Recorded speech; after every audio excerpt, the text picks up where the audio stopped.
Bonjour et bienvenue dans cette vidéo dans laquelle nous allons discuter des aimants et du magnétisme terrestre. Il faut dans un premier temps savoir que les aimants sont constitués d'atomes, par exemple de fer, de cobalt ou de nickel, et que grâce à ces atomes, les aimants ont des propriétés particulières que l'on appelle propriétés magnétiques. Un aimant peut ainsi attirer vers lui certains métaux, comme par exemple le fer et ses alliages, et à l'inverse, certains métaux comme le cuivre ou encore l'aluminium ne seront pas attirés par un aimant pour des raisons qui ne seront pas développées ici. Sachez pour information qu'un alliage est un mélange de plusieurs métaux. On peut par exemple citer l'acier qui est un mélange constitué en majorité de fer et d'autres métaux. Voyons maintenant à quoi ressemble un aimant. Un aimant possède en fait deux pôles, un pôle nord noté N et un pôle sud noté S. Les deux aimants les plus souvent rencontrés sont l'aimant U, que voici, et l'aimant droit. Lorsque l'on approche deux aimants, ils vont interagir, soit en s'attirant, soit en se repoussant. C'est ce que l'on appelle une interaction magnétique. Lorsque deux pôles différents se font face, ils vont s'attirer. On a donc ici à gauche un premier aimant, à droite un second aimant.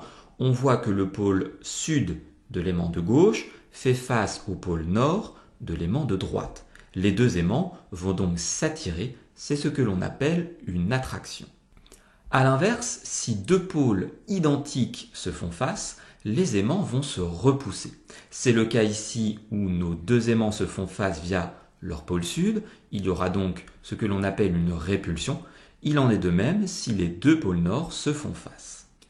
On le voit à travers ces exemples, l'expression « les opposés s'attirent » prend tout son sens et permet de retenir à quel moment il y a une attraction et à quel moment il y a une répulsion.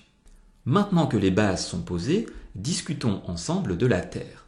Le noyau de la Terre est principalement composé de fer à l'état liquide et qui est en mouvement.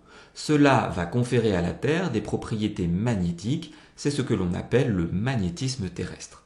La Terre peut donc être assimilée à un aimant géant. Pour information, le magnétisme terrestre agit comme un bouclier naturel contre les vents solaires. Sans ce magnétisme terrestre, la vie serait impossible sur la Terre. Voici donc la Terre qui, pour rappel, a un axe de rotation légèrement incliné. On retrouve au nord le pôle nord géographique et au sud le pôle sud géographique.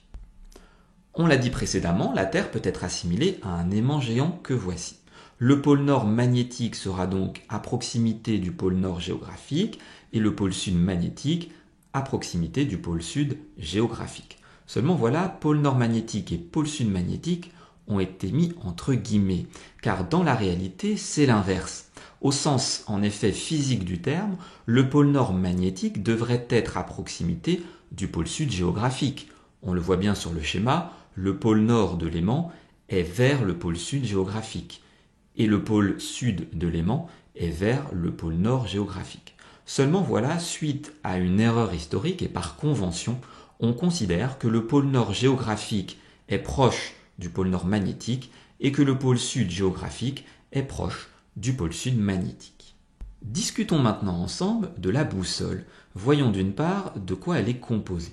Elle est constituée d'une petite aiguille qui est aimantée dont l'orientation va dépendre du magnétisme terrestre. Voici donc une boussole que l'on va schématiser comme ceci pour simplifier les choses.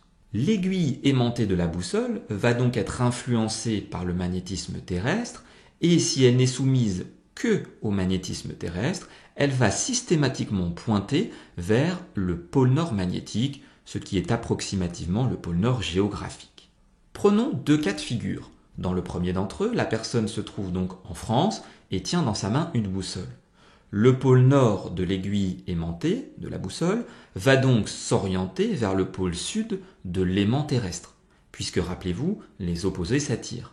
Finalement, la boussole va pointer le pôle nord géographique, qui est globalement le pôle nord magnétique.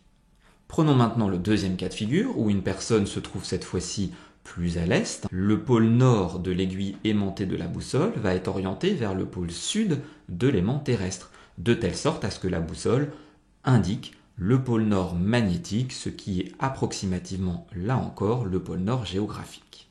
Cette vidéo flash est maintenant terminée, j'espère qu'elle a été claire. N'hésitez pas à vous abonner à ma chaîne YouTube et je vous dis à très bientôt pour de nouvelles vidéos.